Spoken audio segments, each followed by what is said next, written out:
Hello everyone, I hope you're all doing really well, and today I've got another improvement video for you guys to enjoy. I've done two previous videos on similar topics like this, as you can see on the screen, and they both did insanely well just in the responses you guys gave to me in the comments. People absolutely love it. So one, thank you for that, and two, along with hitting 10,000 hours in Steam and Rocket League recently, it sparked me to do another one of these videos.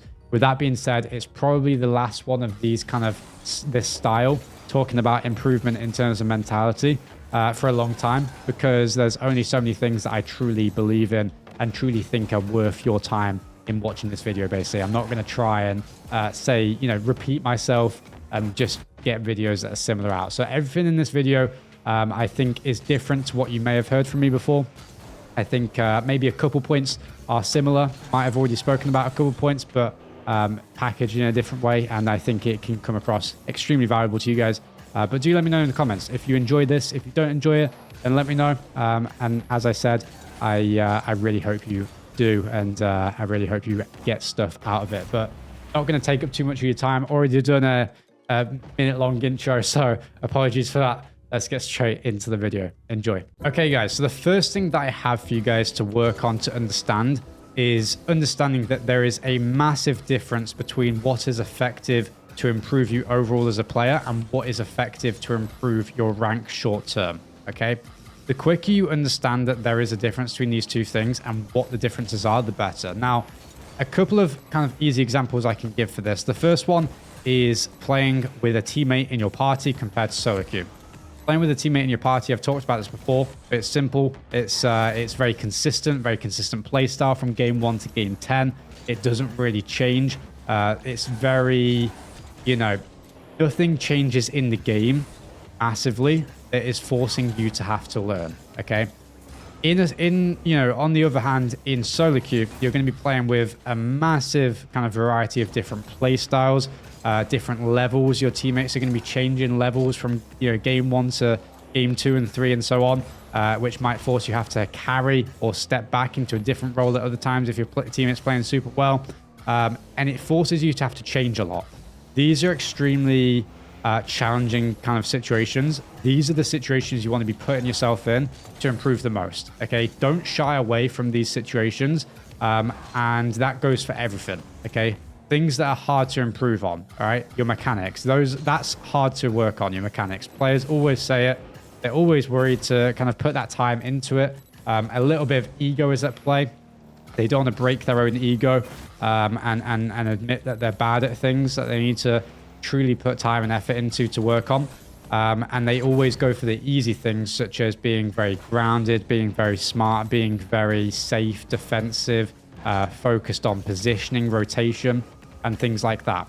Now, I want to kind of talk about this real quick, because a lot of players think that, or a lot of people watching may think, well, Jack, for example, even you, I think of you as, the player you just described, very grounded and smart. That's what players would kind of describe me as, and that's completely fair. However, other players, for example, like Monkey, that's a better example. He's the smartest player in the world. If you don't think that, then it's just not true. He's the smartest player in the world by far, and he's very grounded. Okay, that's the player I would always go to give this example. However, if you don't think that he worked on his mechanics, for example, and things that were challenging to him throughout his time playing, then it's not true. Okay. He is extremely mechanical in the sense that very consistent in the striking that he has on the ball. He may not be the flashiest compared to players, like Drali, for example, but he is extremely solid, and that is going to be worth you taking note of in terms of what you should be working on long term. All right, don't just stick to the easy things because you think that players such as him can get to that level because they never worked on their mechanics, for example, because just not the case. All right, so work on things that are challenging to you. That is always going to be your best bet in improving the most. Don't neglect your rank. Okay, don't just always adopt the always improve mentality of like, oh, I don't care about my rank whatsoever. I'm just always looking to improve as a player, and if I do that, then it doesn't matter. Okay, that's also a bad mentality. You can go both ways too far, basically. too far both ways. Too far in terms of only caring about your rank, not looking at the longer term picture of what to work on that may take a little bit more time. Maybe even you might lose more games because of it, because you're working on specific things. But don't go the other way too far in never caring about your rank, because that doesn't allow you to extract the confidence you need out of it when you rank up. And stuff like that is extremely valuable to a player. So try and find a middle ground between them both. That's going to be your best bet. Okay, point number 2, I won't spend too much time on because everyone's going to have heard this before, not just in Rocket League, but in everything in life almost every day. And that is the quality of your time spent on the game is way more important than the amount of time, okay? We've all heard that, quality over quantity. And it's the case with your time spent in the game. Practicing with true intention in everything you do. I made a previous point in one of my other videos like this of practicing with true intention in free play. It's with everything, okay? It's with free play and just being truly focused in what you're working on, and not just being focused in the moment of what you're working on, but truly having an idea of what you're going to be working on before you even get onto the game, okay? I always say that you should understand and be aware of what you're struggling with. If you need to look at replays, go for it, but don't overdo it in that sense, by the way. Don't overdo replay analysis. So many players do, and it's just, it's not useful if you overdo it. But if you need to, just because you're not sure of what you want to work on or need to work on, go for it. If you already know what you need to work on, by being able to identify the patterns that are going wrong in your game, and that's another skill that you should work on, by the way, actively being able to identify those kind of things that you're good at and bad at, because you should be looking at both, not just what you're bad at. So many players are just negative with what they're like extracting from how they see themselves. They always see the negatives and never the positives, and then they never can understand what their strengths are. By the way, that's just a separate point I wanted to throw in there. Extremely important to understand your strengths and not just your weaknesses. But yeah, getting good at seeing the kind of patterns that happen in all your games, really important. Okay, so make sure you understand that and make sure you're practicing with intention. In a low amount of hours is more effective than a high amount of hours that is just not focused. Okay, everyone has a limit. I want to kind of finish on this point. Everyone has a limit of how much time they can sit down and truly focus for. The quicker you can find your limit and stick to that, the better. So I quickly want to say that a lot of players that I've come across are putting in, I swear to God, I've seen some like GCs, for example, putting in 140 hours past 2 weeks consistently. All right, which is a ton of hours, okay? And they just never improve because they just sat in free play for 10 hours. By the way, I am not exaggerating. I'm not even lying just to make this up for the video. I've come across players like this. They just sat in free play for 10 hours, okay? And they don't actually know what they've been working on that entire time. Now, some players can make that work. Some very naturally gifted players can make that work. Most people aren't like that. Most people have to have ideas and have to have focuses, like me, for what to be working on to actually improve, okay? So most of you will be like that, in my opinion, kind of like me. If you're really lucky and you can just kind of sit there aimlessly playing, then great. Everyone wishes they were you, so use it. But yeah, that's what I want to say. If you have too much time spent in the game with no focus, you're going to create bad habits, and you're actually going to have negatives come out of that extra time spent in the game rather than positives. All right, on a similar note to understanding how much time you should be putting in and the amount of focus that you should be having with that time, the next point is about how most of your time, if not all of your time spent on the game, really should be focused on mechanics, okay? A lot of people aren't going to like this because, again, it goes back to that first point that people get extremely comfortable in what they're practicing and what they're working on. They almost become very defensive against the idea that mechanics are the most important part of the game, when that is just simply a fact. It's not even up for debate, really. And yeah, so really don't fall into that trap, okay? Really do understand that most of your time, if not all of it, should be spent working on your mechanics, okay? Even when you're in game, you have a mix, of course, because you're trying to win the game. You have to play smart and stuff, but challenge yourselves. It always goes back to that point of challenging yourselves. And yeah, mechanics, really, most of your time should be spent on it. The reason for this mainly is because you can practice how smart you are as a player and your decision making outside of the game. Now, of course, you have to be able to kind of notice it whilst you're playing and things like that. That stuff comes way more naturally than truly focusing and working on your mechanics does. You can't improve your mechanics by just thinking about it. You can improve how smart you are in the game by thinking about how the game should be played. Okay, that is true. Yeah, I feel like most of kind of my understanding about the game has come from watching other pros play throughout my time ranking up, mainly Squishy. I would always watch Squishy play. Everyone did. And the difference between certain players and certain other players is some people will look at the gameplay and wonder what they're doing differently compared to themselves. Okay, they would compare themselves to them, and that's a good thing to do. All right, it's obsessive. Okay, it's very obsessive. It's very over the top almost. You're constantly thinking about the game, even when you're just trying to enjoy it by watching a video, for example.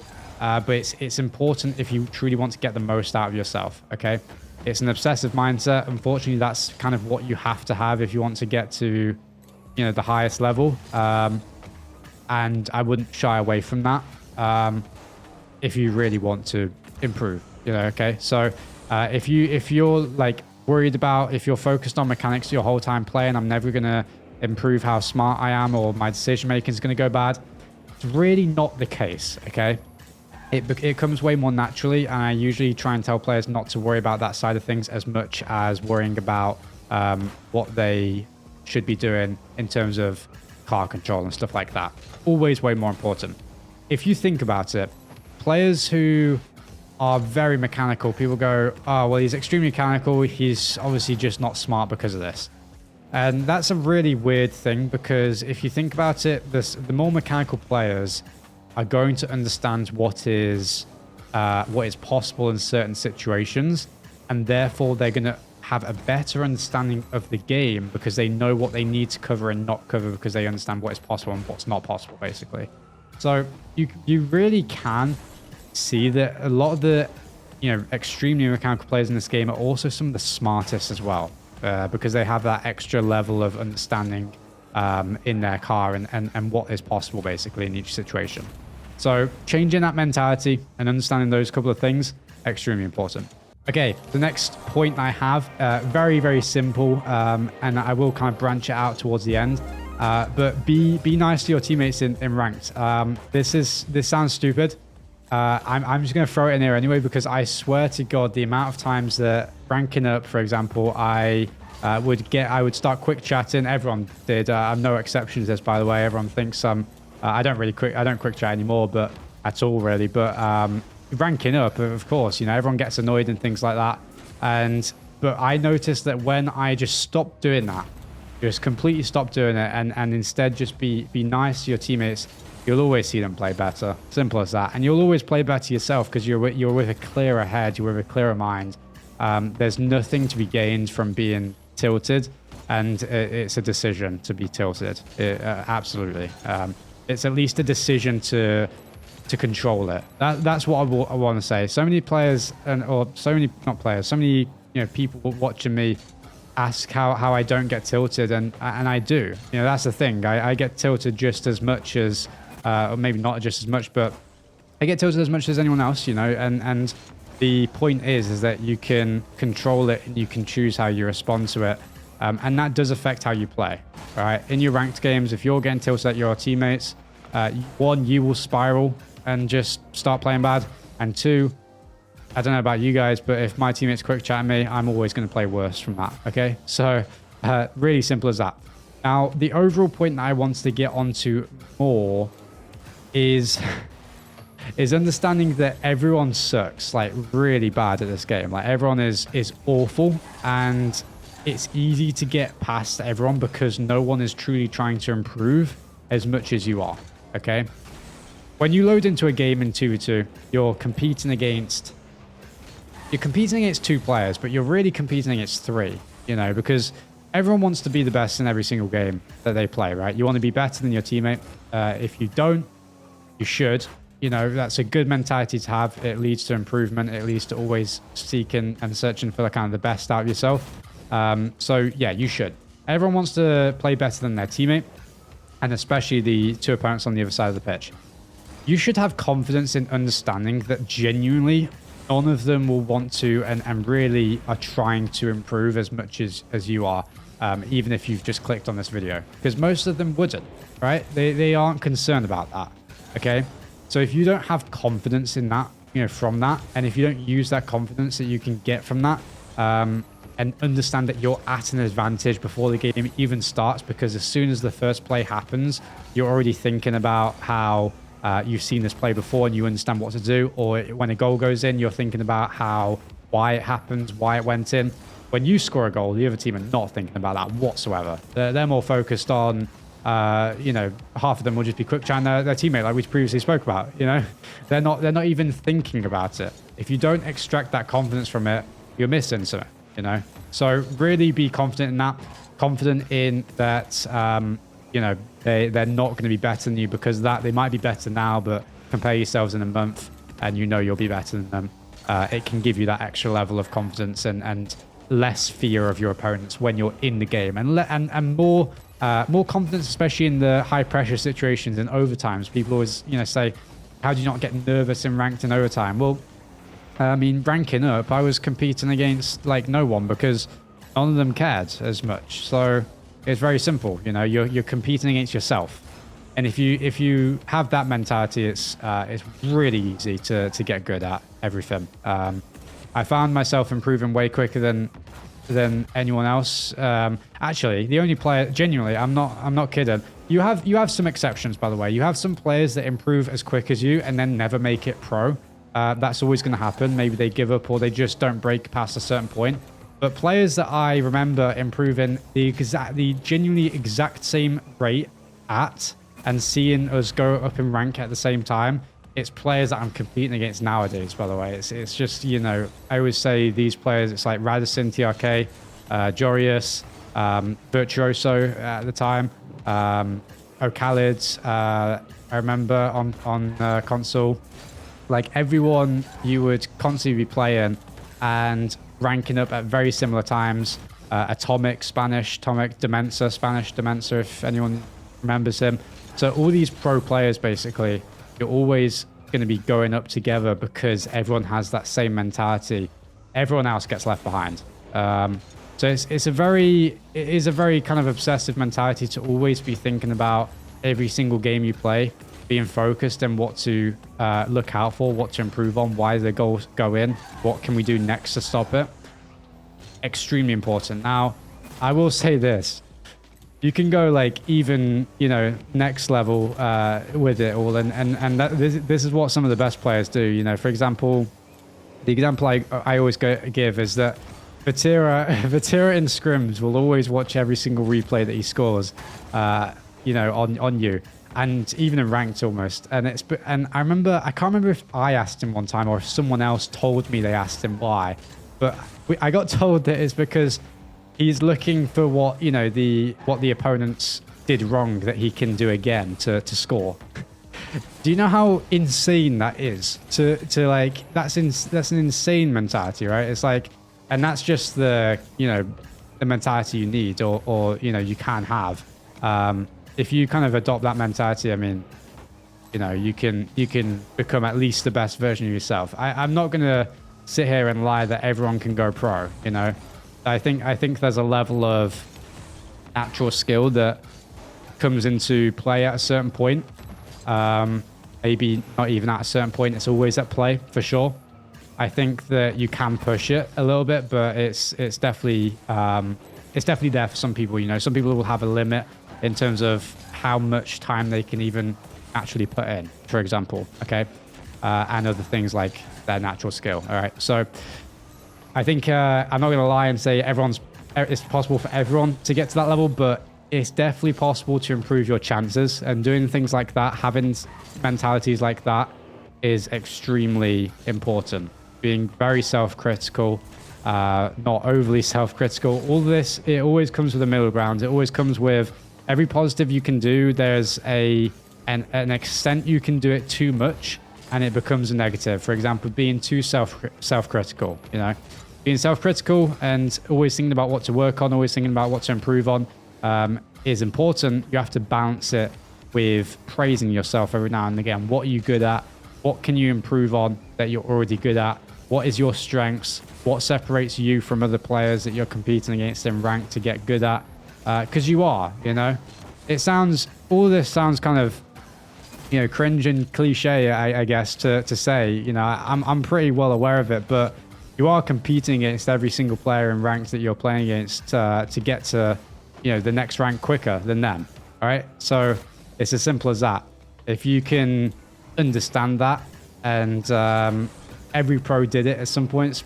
Some pros would not tell you that they did, or will act like they don't care as much as they do. But every single pro player is obsessive at certain points, or all points in their playing time in Rocket League. You have to get to that stage if you want to be the best that you can be out of yourself, basically. But that's what I have for you guys. I rambled a little bit at the end. I really hope you guys don't mind. I hope those points were valuable to you. I do think that everyone can get at least some things out of them, you know, in whatever situation they're in. But if not, please let me know. If you guys have anything else that other people could take kind of advice from, if you think so, leave it in the comments. If you think I missed anything, leave it in the comments. If you agree with me, disagree with me on anything, again, let's discuss in the comments down below. But I hope you did enjoy. If you want more videos like this, do let me know. I'll see you guys in the next one. Take care.